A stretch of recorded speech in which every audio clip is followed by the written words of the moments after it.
Hey, what is going on, guys? My name is Kyle and welcome back to Asterisk Studios.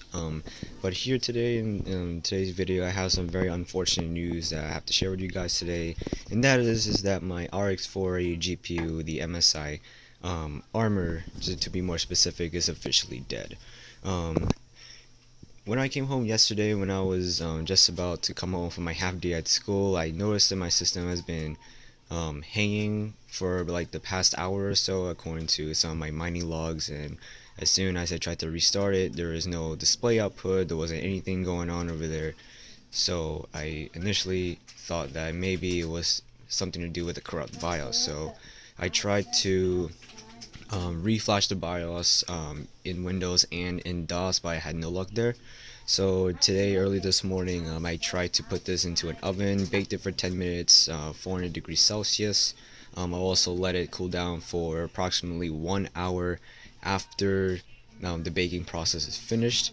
And as soon as I have that, I put the entire assembly back together, and unfortunately it still wouldn't post. So I guess this is going to be the end of the RX 480 and all the benchmarks that I did on this channel, because until I can get a new one or anything else that I can try to do to fix it, this is basically going to be like a scrap piece of metal. But what I do notice over here is that when I took off the metal heatsink, I noticed that these thermal pads over here were only able to cover these three sections of the VRAM module, as well as half of this over here, and also this part over here.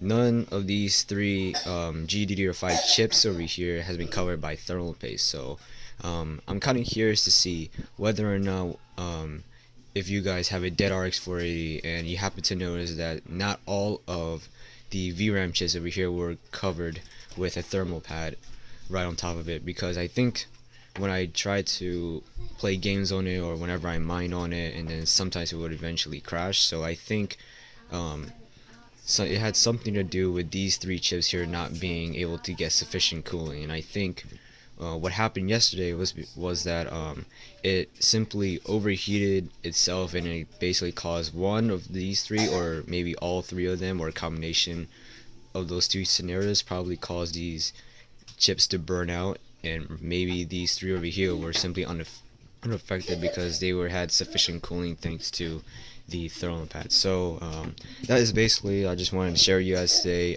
Again, this is some unfortunate news that I have to share with you guys, but this is basically going to be the end unless I can get money to get let's say like another 580, maybe a 1060, a discounted 1070, or maybe next year when spring comes around, AMD might release their Vega 28 or 32 chips.